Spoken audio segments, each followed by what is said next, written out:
వెంకటేశాయ. గురుర్బ్రహ్మా గురుర్విష్ణుః గురుర్దేవో మహేశ్వరః గురుః సాక్షాత్ పరం బ్రహ్మ తస్మై శ్రీ గురవే నమః.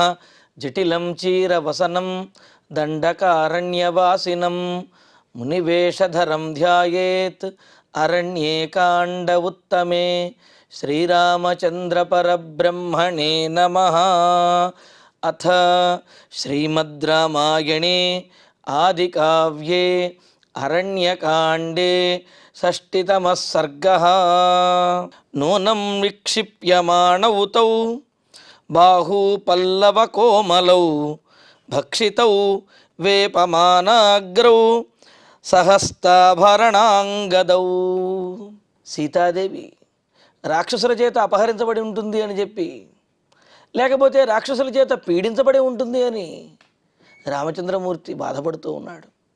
పంచవటిలో ఆశ్రమానికి వచ్చి ఆ ఆశ్రమంలో సీతాదేవి కనిపించక ఆశ్రమం చుట్టూ, అలాగే సీతాదేవి ఎక్కడెక్కడికైతే వెళుతుందో విహరించడానికి, సీతారాములిద్దరూ కూడా విహరించడానికి ఎక్కడికి వెళ్ళేవారో ఆ ప్రాంతములన్నిటికీ, నదుల దగ్గరకు, అదేవిధంగా పూల పొదల దగ్గరికి, ఆయా వృక్షముల దగ్గరికి వెళ్ళి రామచంద్రుడు అన్నింటినీ కూడా సీతాదేవి ఎక్కడికి వెళ్ళింది, సీతాదేవికి ఏమైంది అని చెప్పి అందరినీ, అన్నీ ప్రకృతిలో ఉన్నటువంటి ఆ పక్షులను, జంతువులను, వృక్షములను, నదులను అన్నింటినీ అడుగుతూ, అలాగ భ్రాంత చిత్తుని వలె రామచంద్రమూర్తి అటు ఇటు తిరుగుతూ ఎంతో బాధపడుతూ శోకిస్తూ ఉన్నాడు. శోకిస్తూ మరి ఆ పంచవటిలో ఆశ్రమంలో ఆయా ఆసనములన్నీ అటు ఇటు పడివేసి ఉన్నాయి. దర్భలన్నీ కూడా చింద్రవందరగా అక్కడ ఉన్నాయి. సీతాదేవి కనిపించడం లేదు. అంటే సీతాదేవిని రాక్షసులు వచ్చి ఆమెను పీడించి చంపి భక్షించి ఉంటారు అని చెప్పి రామచంద్రమూర్తి బాధపడుతూ ఆమెను, అంటే సున్నితమైనటువంటి ఆమె మెడను రాక్షసులు ఎంతగా పీడించి ఉంటారో కదా, ఎలా భక్షించి ఉంటారో కదా. అలాగే విక్షిప్యమాణవు పల్లవ కోమలవు వేపమానాగ్రౌ. చిగురుటాకు వలె అతి కోమలమైనటువంటి సీతాదేవి యొక్క బాహువులను రాక్షసులు విరిచి మరీ భక్షించేసి ఉంటారు. ఆ సందర్భంలో ఆమె ఎంత శోకించి ఉంటుంది, ఎంత బాధపడి ఉంటుందో కదా. సహస్తాభరణాంగదౌ, సహస్త ఆభరణాంగదం అని చెప్పంటూ ఈ భుజకీర్తులు, అదేవిధంగా అరవంకీలు అంటూ ఉంటారు. అలా చేతులకు ధరించేటటువంటి, భుజముల దగ్గర ధరించేటటువంటి ఆభరణములు, అటువంటి ఆభరణములతో కూడినటువంటి అందమైనటువంటి ఆమె యొక్క చేతులను రాక్షసులు ఎలా భక్షించి ఉంటారో. తౌ బాహు నూనం భక్షితవు. నన్ను సేవించినటువంటి, నాకు ఎన్నోసార్లు శీతలోపచారములు చేసి సుఖమును కలిగించినటువంటివి నా చెయ్యందుకున్నటువంటి ఆమె యొక్క ఆ చేతులను రాక్షసులు ఎంత దారుణంగా భక్షించి ఉంటారు. ఆ సమయంలో సీతాదేవి ఎంతగా శోకించి ఉంటుంది అని అంటూ, మయా విరహిత బాల రక్షసాం భక్షణాయ వై సార్ధేనేవ పరిత్యక్త భక్షిత బహుబాంధవ. బహుబాంధవ, సీతాదేవికి ఎంతమంది బంధువులు ఉన్నారు, ఎంతమంది పరివారగణము, సేవకులు, వీళ్ళందరూ ఉండేవాళ్ళు. జనక మహారాజు యొక్క గారాల పట్టి అయినటువంటి ఆమె, దశరథ మహారాజు యొక్క కోడలైనటువంటి ఆమె, పెద్ద కోడలు పైగా. మరి ఎంతోమంది పరిచారికా గణములతో సేవలందుకున్నటువంటి ఆమె, ఎంతోమంది బంధువుల చేత గొప్ప పతివ్రతగా కీర్తించబడినటువంటి ఆ సీతాదేవి ఒక అనాథలాగా ఇలా అడవిలో రాక్షసుల చేత భక్షించబడినది అంటే ఎంతటి దారుణం అని అనుకుంటూ, బహుబాంధవ, చాలామంది బంధువులు కలిగినటువంటిదైన బాల, పోనీ ఏమైనా వయసు ఏమైనా ఎక్కువైపోయి వృద్ధురాలైపోయి జీవితంలో చూడవలసిందని చూసేసిందండి, ఇంకేమీ లేదు అని చెప్పి అనుకోవడానికి లేదు. బాల, చిన్న వయస్సు కలిగినటువంటిది ఆమె. సార్ధేన పరిత్యక్తేన రక్షసాం భక్షణాయ. బాటసారుల చేత, మార్గంలో వెళ్ళేవారి చేత వదలబడినటువంటి, లేకపోతే విసిరిగొట్టబడినటువంటి వస్తువులను అడవిలో ఆయా జంతువులు భక్షించినట్లుగా చూస్తూ ఉంటాం మనం. ఏదైనా ప్రయాణంలో వెళ్ళేటటువంటి వారు తాము తెచ్చుకున్నటువంటి ఆహారాన్ని తాము తినగలిగినంత తిని మిగతా వాటిని జంతువుల కోసం అని చెప్పి ఆ మార్గంలోలాగా వదిలేస్తూ ఉంటే ఆ వదిలిన వాటిని జంతువులు తినేస్తూ ఉంటాయి. అలాగే మాతో పాటు వచ్చినటువంటి సీతాదేవిని మేము బాధ్యతగా చూడకుండా ఈ పంచవటిలో ఆశ్రమంలో మేము వదిలేసాము. తద్వారా రాక్షసులు ఆమెను భక్షించేశారు. బాటసారులు వదిలినటువంటి ఆహారాన్ని జంతువులు తిన్నట్లుగా మేము వదిలినటువంటి సీతాదేవిని రాక్షసులు భక్షించేశారు. కావున ఎంత పొరపాటు చేశాము అని చెప్పి రాముడు ఆయన శోకిస్తూ బాధపడుతూ ఉన్నాడు.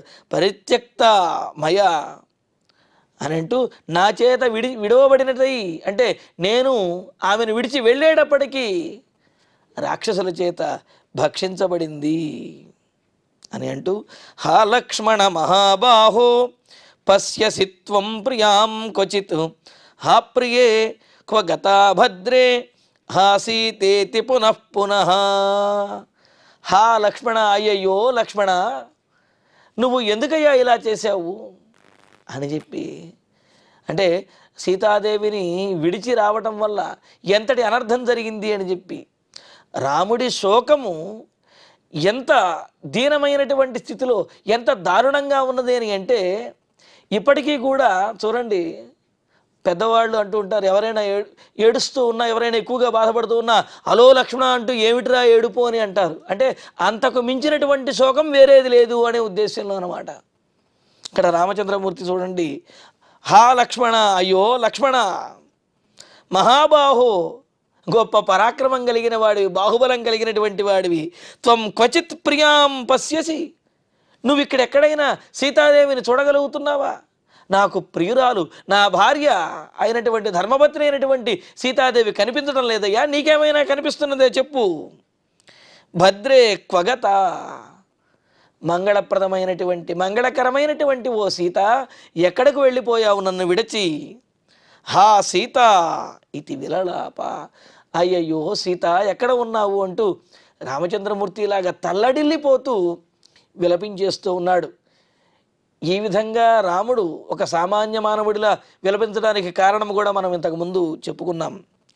ఇత్యేవం విలపన్ రామః పరిధావన్వనాద్వనం క్వచిదుద్భ్రమతే వేగాత్ క్వచిద్విభ్రమతే బలాత్ క్వచిన్మత్త ఇవా భాతి కాంతాన్వేషణ తత్పరః.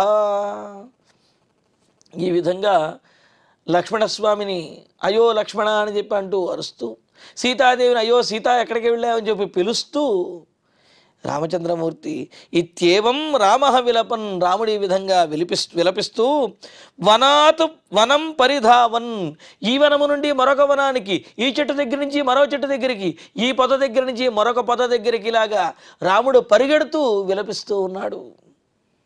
ఉద్భ్రమతే, ఒక చోటకి వెళ్ళడం, అక్కడ వెతకటం, కనిపించకపోతే ఇంకోటేదో గుర్తు రావటం, వెంటనే ఎగిరి మళ్ళీ వెనక్కి తిరిగి అక్కడికి పరిగెత్తడం, అక్కడ కూడా కనిపించకపోతే మెల్లగా రావటం, మళ్ళీ ఏదో గుర్తు రావటం, ఇలాగా రాముని యొక్క చేష్టలు చాలా దీనంగాను చాలా దారుణంగాను, జాలి అంటే కరుణరసపూరితంగా రాముని యొక్క చేష్టలు అంత జాలి కలిగించే విధంగా ఉన్నాయన్నమాట.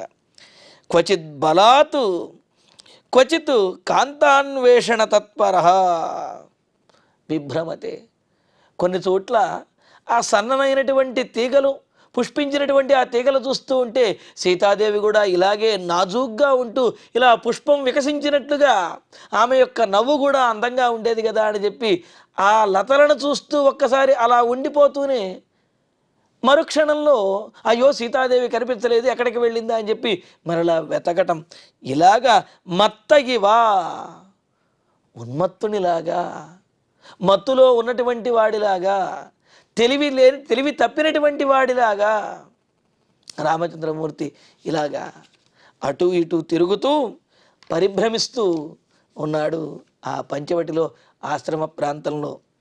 సవనాని నదీశైలాన్ గిరి ప్రశ్రవణాని చ కాననాని చ వేగేన భ్రమత్యపరి సంస్థితః. సహా ఇంకా రామచంద్రుడు వనాన్ని నదీ శైలాన్ గిరిప్రశ్రవణాని, అక్కడ ఉన్నటువంటి వనములన్నీ, అలాగే ఆ ప్రాంతంలో ఉన్నటువంటి నదులన్నీ, అలాగే అక్కడ ఉన్నటువంటి పర్వతాల్లో పుట్టినటువంటి సెలయేళ్ళు, ఎందుకంటే ఆ సెలయేళ్లలో సీతాదేవి చక్కగా స్నానం చేస్తూ ఆనందించేది, జలకాలు ఆడేవాళ్ళు సీతారాములు. అందుకని అక్కడ ఆ సెలయేళ్ళు, ఆ జలపాతములు, వాటినన్నిటినీ కూడా కాననాని, దుర్గమములైనటువంటి, అంటే కనీసం ప్రవేశించడానికి కూడా చాలా కష్టతరమైనటువంటి దట్టమైనటువంటి అడవులలోనూ కూడా అపరిసంస్థిత, ఒక చోట అని కాకుండా ఒక చోట వెతకాలి అనే ఒక ముందు ఆలోచన లేకుండా ఎక్కడ పడితే అక్కడ అన్ని ప్రదేశాల్లో కూడా రాముడు వెతుకుతూనే ఉన్నాడు. వెతుకుతున్నా సరే చిత్తస్థైర్యం అనేది, ఆ మానసిక ధైర్యం అనేది కుదరటల్లా. ఎందుకు అని అంటే కనిపించినటువంటి శకునములు అటు ప్రకృతిలోనూ కనిపిస్తున్నాయి, తనలో కూడా ఆ ఎడమ భుజం అదరటము, ఎడమ కన్ను అదరటము, ఆ ఎడమ భాగంలో ఉన్నటువంటి అవయవాలు అదిరాయి అంటే పురుషునికి అది వారికి సంబంధించినటువంటి వారికి జరగకూడనటువంటి అపాయం ఏదో జరిగింది అనేది శకున శాస్త్రం చెబుతున్నటువంటి మాట. కావున ఈ విధంగా ఆ పక్షులు, జంతువులు, ప్రకృతిలో ఉన్నటువంటివి, ఆ ప్రకృతిలో ఉన్నటువంటి జంతువులు చూపించేటటువంటి శకునములు, తన శరీరంలో కలుగుతున్నటువంటి ఈ శకునములను బట్టి సీతాదేవికి ఖచ్చితంగా ఆపద కలిగి ఉంటుంది అని మనసు మరి చెబుతూ ఉన్నది. అయినప్పటికీ కూడా సీతాదేవి కనిపిస్తుందేమోనన్న ఆలోచనతోటి రాముడు ఆ విధంగా వెతుకుతూ ఉన్నాడు. మనసులో ధైర్యం లేకపోయినా ఏదో చిన్నపాటి ఆశ సీతాదేవి లభిస్తుందేమోనని చెప్పి అలాగా వేగేన భ్రమతి, చాలా వేగంగా పరిగెడుతూ రాముడు సీతాదేవి కోసం ఆ పంచవటిలో వెతుకుతూ ఉన్నాడు. తథా సగత్వా విపులం మహద్వనం పరీత్య సర్వం త్వథ మైథిలీం ప్రతి అనిష్ఠితాశస్స చకార మార్గణే పునఃప్రియాయాః పరమం పరిశ్రమం. అయితే ఎంత వెతికినప్పటికీ కూడా మనసు ఆమెకు ఆపద కలిగింది, ఆమె ఇక్కడ లేదు, ఏదో జరగకూడదు జరిగింది అని మనసు ఎంత చెబుతున్నప్పటికీ కూడా సీతాదేవిని వెతుకుతూనే ఉన్నాడు. అంటే ఇక్కడ కొంత వెతికిన తర్వాత ఎవరికైనా సరే కనిపించినటువంటి శకునములు, జరుగుతున్నటువంటి పరిస్థితులు, రాక్షసుల యొక్క మాయ, ఇదంతా చూసిన తర్వాత ఇక రాక్షసులు భక్షించి ఉంటారు, లేకపోతే ఆమెను అపహరించి ఉంటారు అనే ఆలోచనతోటి ఇక వెతికి ప్రయోజనము లేదు. కావున ఇకపైన ఏం చెయ్యాలి అనే ఆలోచన చేస్తారు. కానీ రాముడు అలా కాదు. సీతాదేవి లభించే వరకు కూడా ఏమాత్రము ప్రయత్నలోపం చేయకుండా అలా వెతుకుతూనే ఉండాలి అని చెప్పి అనుకున్నాడు. అందుకనే ఆ ఉత్కంఠ ఏదైతే ఉన్నదో అది ఏమాత్రము తగ్గటం లేదు. అదే ఉత్కంఠతోటి రాముడు సీతాదేవిని వెతుకుతూ ఉన్నాడంటూ సత్తథా, ఆ విధంగా రాముడు భ్రాంత చిత్త ఇవ, భ్రాంతి చెందినటువంటి చిత్తం కలిగిన వాడిలాగా విపులం మహద్వనం, విశాలమైనటువంటి ఆ అడవినంతా కూడా గత్వా, ప్రవేశించి అడవిలో మొత్తం తిరిగి సర్వం పరీత్య, అంతటా కూడా తిరిగి వెతికి ఇంకక్కడ మైథిలీం ప్రతి అనిష్ఠిత ఆశ, సీతాదేవి విషయంలో ఆయన ఆశతోటి వెతికినటువంటి ఎక్కడా కూడా ఆమె కనిపించక నిరాశే మిగలడంతో పునః మార్గణే, అంటే నిరాశే మిగిలింది కదా అని చెప్పి ఏదో ఒక చోట కూర్చునుండిపోయి ఇక చేయగలిగింది ఏమీ లేదు, నేను అసక్తుడైపోయానని చెప్పి అలాగా వదిలేయకుండా మరలా ఆమెను వెతకడానికి ప్రయత్నిస్తూనే ఉన్నాడు. ఎక్కడ కనిపించకపోయినా, అన్ని చోట్ల కనిపించకపోయినా మరలా వెతికిన చోటే వెతుకుతూ రాముడు సీతాదేవి కోసం ఆ విధంగా ఆ వనమంతా కూడా వెతుకుతూ ఉన్నాడు. మార్గణే పరమం పరిశ్రమంచకార, చాలా పరిశ్రమతోటి, చాలా శ్రమపడి, చాలా బాధతోటి ప్రయత్నపూర్వకంగా సీతాదేవి కోసమని రామచంద్రమూర్తి ఆ దండకారణ్యంలో ఆ ఆశ్రమ ప్రాంతం నుండి అంతటా కూడా వెతుకుతూ ఉన్నాడు. మరి అలా వెతికినప్పుడు రామచంద్రమూర్తికి ఎవరు కనిపించారు అనేది తరువాత సర్గలో మనకు తెలుస్తుంది. ఈ శ్లోకంతో సర్గ పూర్తయినది. తథా సగత్వా విపులం మహద్వనం పరీత్య సర్వం త్వథ మైథిలీం ప్రతి అనిష్ఠితాశస్స చకార మార్గణే పునఃప్రియాయాః పరమం పరిశ్రమం. ఇత్యార్షే శ్రీమద్ రామాయణే ఆదికావ్యే అరణ్యకాండే షష్ఠితమః సర్గః. అథ శ్రీమద్ రామాయణే ఆదికావ్యే అరణ్యకాండే ఏకషష్ఠితమః సర్గః. దృష్ట్వాశ్రమపదం శూన్యం రామో దశరథాత్మజః రహితాం పర్ణశాలాంచ విధ్వస్తాన్యాసనాని చ అదృష్ట్వా తత్ర వైదేహీం సన్నిరీక్ష్య చ సర్వశః ఉవాచ రామః ప్రాకృష్య ప్రగృహ్య రుచిరౌ భుజౌ. ఇంకా రామచంద్రుని యొక్క ఆ వియోగ దుఃఖంలో మరింత దారుణమైనటువంటి స్థితిని మనకు ఈ 61వ సర్గలో చెబుతూ ఉన్నారు. విప్రలంభ శృంగారము అని అంటారు. అంటే తమకు దూరంగా ఉన్నటువంటి తమ ప్రియుల గురించి ఆలోచించడము, వారు ఉన్నట్లుగా తలుచుకొని ఆనందించడము, వారి గురించే ఇతరులకు చెప్పటము, వారి గురించి వెతకటము, వారు దొరక్కపోతే బాధపడుతూ ఉండటము, ఆ దొరకక మూర్ఛపోవటము, ఆ తర్వాత ఇంకా వారు దొరకలేనటువంటి స్థితిలో మరణించటము, ఇలాగ అనేకమైనటువంటి అవస్థలు మనకు విప్రలంభ శృంగారంలో తెలియజేశారు. మరి సీతాదేవి దూరం అవటంతో రామచంద్రమూర్తి విలపిస్తూ ఉన్నాడు, బాధపడుతూ ఉన్నాడు.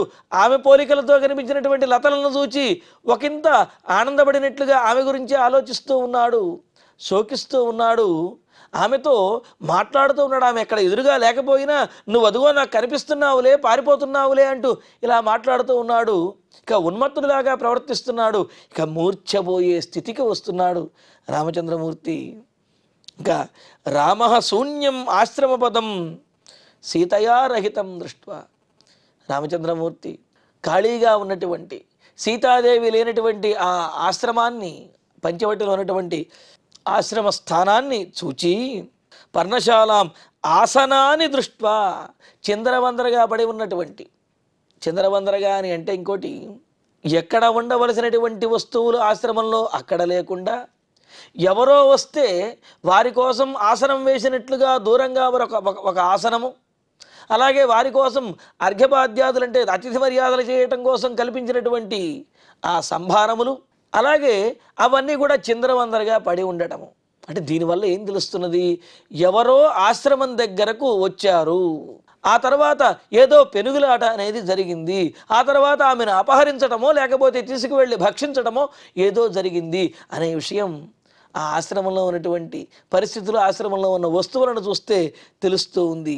అందుకనే తత్ర సర్వత్ర వైదేహీం, మనకు 2వ శ్లోకంలో అదృష్ట్వా తత్ర వైదేహీం సన్నిరీక్ష్య చ సర్వశః ఉవాచ రామః ప్రాకృష్య ప్రగృహ్య రుచిరౌ భుజౌ అని అంటూ అక్కడ ఎక్కడా కూడా సీతాదేవి కనిపించకపోయేటప్పటికీ రామః ప్రాకృష్య బిగ్గరగా పెద్దగా అరుస్తూ ఏడుస్తూ రుచిరౌ భుజౌ ప్రగృహ్య తన భుజములనే తాను గట్టిగా పట్టుకుని ఆ భుజములను గట్టిగా పీడిస్తున్నట్టుగా, పిండి వేస్తున్నట్టుగా రామచంద్రుడు ఆ విధంగా బాధపడుతూ ఉన్నాడు. ఎందుకండి ఇలా చేయటము అని అంటే, కోపం వచ్చినప్పుడు, బాధ వచ్చినప్పుడు శరీరంలో ఒక తెలియనటువంటి శక్తి అనేది వస్తుంది. ఆ వచ్చినప్పుడు ఆ శక్తిని మరి ఎవరి మీద చూపిస్తారు? ఎవరి మీద చూపించలేనప్పుడు ఇలా గట్టిగా పిడికిలు బిగించటమో, లేకపోతే ఆ పక్కన ఏది ఉంటే దాని మీద గట్టిగా గుద్దటమో, చేతిలో ఉన్నటువంటి దాన్ని విసిరి కొట్టడమో ఇలా చేస్తూ ఉంటారు. అంటే ఆ ఉద్వేగాన్ని, ఆ కోపంతో వచ్చినటువంటి ఆ శక్తిని భరించలేక ఈ విధమైనటువంటి చేష్టలు చేస్తూ ఉంటారు. మనం పాత సినిమాల్లో చూడవచ్చు ఇటువంటి చేష్టలన్నీ కూడా. అలాగా రామచంద్రమూర్తి ఆయనకు కలిగినటువంటి బాధకు, వస్తున్నటువంటి కోపానికి, తన మీద తనకు కలుగుతున్నటువంటి సిగ్గుకి, ఎందుకు అంటే తన భార్యను తాను సంరక్షించుకోలేకపోయాను అనే బాధ, పైగా తాము వదిలిపెట్టి వెళ్ళడం వల్ల సీతాదేవికి ఈ విధంగా జరిగింది, కావున ఇందులో తమ పొరపాటు ఉన్నది అని చెప్పి ఈ విధమైనటువంటి ఆలోచన, దీనితోటి రామచంద్రమూర్తి కలిగే బాధ, ఆ కోపంతో గట్టిగా చేతులు బిగించి తన భుజములను తానే గట్టిగా పీడిస్తూ ఆయన ఆ విధంగా విలపిస్తూ ఉన్నాడు, రోధిస్తున్నాడు పెద్దగా బిగ్గరగా. ఇంకా లక్ష్మణుడితోటి అంటూ ఉన్నాడు, క్వను లక్ష్మణ వైదేహి కంవా దేశమితో గత కేనాహృతా వా సౌమిత్రే భక్షితా కేన వా ప్రియా. లక్ష్మణ, నేను ఈ పంచవటి నుండి ఆ మాయాలేడిని వెతుక్కుంటూ వెళ్ళిన తర్వాత నీవే ఇక్కడ ఉన్నావు. కావున నీవు ఉన్నప్పుడే ఎవరైనా రాక్షసులు వచ్చి సీతాదేవిని అపహరించి తీసుకుపోయారా? నీవు ఉన్నప్పుడే ఈమెను ఎవరైనా భక్షించేశారా? లేకపోతే నువ్వు వచ్చేసిన తర్వాత ఇది జరిగిందే? అసలు ఏం జరిగిందో నువ్వు నాకు చెప్పాలి అని అంటూ, లక్ష్మణ వైదేహీ క్వను, సీతాదేవి ఎక్కడయ్యా? నీకు అప్పచెప్పి వెళ్ళాను కదా, ఎక్కడ ఉన్నది? ఇతః కం దేశం గత, ఇక్కడి నుంచి ఎక్కడికి వెళ్ళి ఉంటుంది? సౌమిత్రే కేనాహృతావా, ఎవరైనా అపహరించి తీసుకుపోయారంటావా? కేన భక్షితావా, ఎవరైనా ఈమెను చంపి తినేసి ఉంటారంటావా? చెప్పవయ్యా సమాధానం అని చెప్పి రాముడు లక్ష్మణుని నిలదీసి అడుగుతూ ఉన్నాడు. అంటే లక్ష్మణుని ఇంతకుముందు కూడా అడిగాడు. అయితే శోకంలో అడిగినటువంటి మాట అడగటము, చెప్పినటువంటి మాట చెప్పటము శోకంలో సహజంగా జరిగేటటువంటి వ్యవహారాలే. అందుకనే మరలా లక్ష్మణుని ఈ విధంగా మరొకసారి అడుగుతూ ఉన్నాడు. వృక్షేణాచ్ఛాద్య యది మాం సీతే హాసితుమిచ్ఛసి అలంతే హసితేనాద్య మాం భజస్వసు దుఃఖితం. ఇంకా చూడండి ఎంత దారుణంగా ఉందో రాముడి యొక్క స్థితి. ఒక పక్క లక్ష్మణుడిని నిందిస్తూ ఉన్నాడు, లక్ష్మణుడిని నిలదీసి అడుగుతూ ఉన్నాడు. ఉన్నట్టుండి లక్ష్మణుని వైపు నుంచి మరొక చెట్టు వైపుకు తిరిగి, సీత నువ్వు ఆ చెట్టు చాటును ఉన్నావులే, నాకు తెలుస్తున్నది. చెట్టు చాటును దాక్కుని నన్ను ఏడిపిద్దామనుకుంటున్నావా? అదిగో నువ్వు నాకు కనిపిస్తున్నావు, చెట్టు నుండి ఆ చెట్టు చాటు నుండి బయటికి రా, నాకు ఎదురుబడు అని చెప్పి అంటూ, సీతే వృక్షేణ ఆచ్ఛాద్య మాం హాసితుం ఇచ్ఛసి యది, సీత చెట్టు చాటున దాక్కుని ఉండి నన్ను పరిహసించాలనుకుంటున్నావా? అయితే అద్య తే హసితేన అలం, ఈరోజు నువ్వు నన్ను పరిహసించింది చాలు. ఎంత దారుణంగా ఉన్నది నా పరిస్థితి అంటే ప్రాణములు పోతాయేమో అన్నంత బాధగా ఉంది. కావున నాతో ఈ విధంగా ఆడుకున్నది చాలు. కావున నీవు కనుక దాక్కుని ఉన్నట్లయితే నాకు ఎదురుపడి నన్ను బతికించు, నన్ను మరలా ఉజ్జీవింపచెయ్యి, నాకు ఆనందాన్ని కలుగ చెయ్యి అని చెప్పి రామచంద్రుడు సీతాదేవి ఒకవేళ దాక్కుని ఉండి, అంటే తనకు కనిపించకుండా చెట్టు చాటును ఉండి తననేమైనా పరిహసిస్తున్నదేమో అని చెప్పి మరలా బ్రతిమిలాడుతూ ఇలా అంటున్నాడు. చెట్టు చాటునే కనుక దాక్కుని ఉంటే ఎంతగా వెతికినప్పుడు కనిపించకుండా ఎలా ఉంటుంది? కానీ రాముడి యొక్క స్థితి ఏమాత్రమైనా సరే ఎలాగైనా సరే సీతాదేవిని చూడాలి, ఏ అవకాశాన్ని విడవకూడదు అని అనుకుంటూ, యై సహ క్రీడసే సీతే విశ్వస్తైర్మృగపోతకై ఏతే హీనాస్త్వయా సౌమ్యే జాయంత్యాశ్రావిలేక్షణాః. ఇదిగో సీత, నీవు పోషించినటువంటి ఈ జింక పిల్లలు, లేడి పిల్లలు నీవు కనిపించక ఏడుస్తూ ఉన్నాయి, ఆ కళ్ళ వెంట కన్నీరు మున్నీరుగా విలపిస్తూ ఉన్నాయి. నా కోసం కాకపోయినా చిన్నపిల్లలైనటువంటి ఈ జింక పిల్లల కోసమైనా నీవు రావా? వచ్చి వాటికి ఆనందాన్ని కలుగచేయి చాలు, తద్వారా నేను కూడా ఆనందాన్ని పొందుతాను అని అంటూ రాముడి ఈ విధంగా సీతా వియోగ దుఃఖంతో చాలా పరిపరి విధాలుగా పరితపిస్తూ శోకిస్తూ విలపిస్తున్నాడు. మరి ఆ తరువాత జరిగినటువంటి సంఘటనలు ఏమిటి, అక్కడ నుంచి ఎలా బయలుదేరి మునుముందుకు వెళ్ళారు, ఈ విశేషాలను తర్వాతి ప్రవచనంలో తెలుసుకుందాము. ఇక ఇప్పుడు శ్లోకాలను పారాయణ చేసుకుందాము. నూనం విక్షిప్యమాణౌ తౌ బాహూ పల్లవ కోమలౌ భక్షితౌ వేపమానాగ్రౌ సహస్తాభరణాంగదౌ మయా విరహితా బాలా రక్షసాం భక్షణాయ వై సార్ధేనేవ పరిత్యక్త భక్షితా బహుబాంధవా హా లక్ష్మణ మహాబాహో పశ్యసి త్వం ప్రియాం క్వచిత్ హా ప్రియే క్వ గతా భద్రే హా సీతేతి పునః పునః ఇత్యేవం విలపన్ రామః పరిధావన్ వనాద్వనం క్వచిదుద్భ్రమతే వేగాత్ క్వచిద్విభ్రమతే బలాత్ క్వచిన్మత్త ఇవాభాతి కాంతాన్వేషణ తత్పరః సవనాని నదీశైలాన్ గిరిప్రశ్రవణాని చ కాననాని చ వేగేన భ్రమత్యపరిసంస్థితః తథా స గత్వా విపులం మహద్వనం పరీత్య సర్వం త్వధమైథిలీం ప్రతి అనిష్ఠితాశः సచకార మార్గణే పునః ప్రియాయాః పరమం పరిశ్రమం. ఇత్యార్షే శ్రీమద్ రామాయణే ఆదికావ్యే అరణ్యకాండే షష్ఠితమః సర్గః. అథ శ్రీమద్ రామాయణే ఆదికావ్యే అరణ్యకాండే ఏకషష్ఠితమః సర్గః. దృష్ట్వాశ్రమపదం శూన్యం రామో దశరథాత్మజః రహితాం పర్ణశాలాంచ విధ్వస్తాన్యాసనాని చ. అదృష్ట్వా తత్ర వైదేహీం సన్నిరీక్ష్య చ సర్వశః ఉవాచ రామః ప్రాకృష్య ప్రగృహ్య రుచిరౌ భుజౌ క్వను లక్ష్మణ వైదేహీ కం వా దేశమితో గతా కేనాహృతా వా సౌమిత్రే భక్షితా కేన వా ప్రియా వృక్షేణాచ్ఛాద్య యది మాం సీతే హాసితుమిచ్ఛసి అలంతే హసితేనాద్య మాం భజస్వ సుదుఃఖితం. యైః సహ క్రీడసే సీతే విశ్వస్తైర్మృగపోతకైః ఏతే హీనాస్త్వయా సౌమ్యే ధ్యాయంత్యాశ్రావిలేక్షణాః. ఇత్యార్షే శ్రీమద్ రామాయణే ఆదికావ్యే అరణ్యకాండే ఏకషష్ఠితమే సర్గే పంచశ్లోకాః. ఇక ఇప్పుడు క్షమాప్రార్థన మంగళాంతంగా ఈనాటి ప్రవచన పారాయణ కార్యక్రమాన్ని పరిపూర్ణం చేసుకుందాం. యదక్షరపదభ్రష్టం మాత్రాహీనంతు యద్భవేత్ తత్సర్వం క్షమ్యతాం దేవ నారాయణ నమోస్తుతే. కాయేన వాచా మనసేంద్రియైర్వా బుద్ధ్యాత్మనా వా ప్రకృతే స్వభావాత్ కరోమి యద్యత్ సకలం వరస్మై నారాయణాయేతి సమర్పయామి. శ్రియః కాంతాయ కళ్యాణ నిధయే నిధయేర్ధినాం శ్రీవేంకట నివాసాయ శ్రీనివాసాయ మంగళం.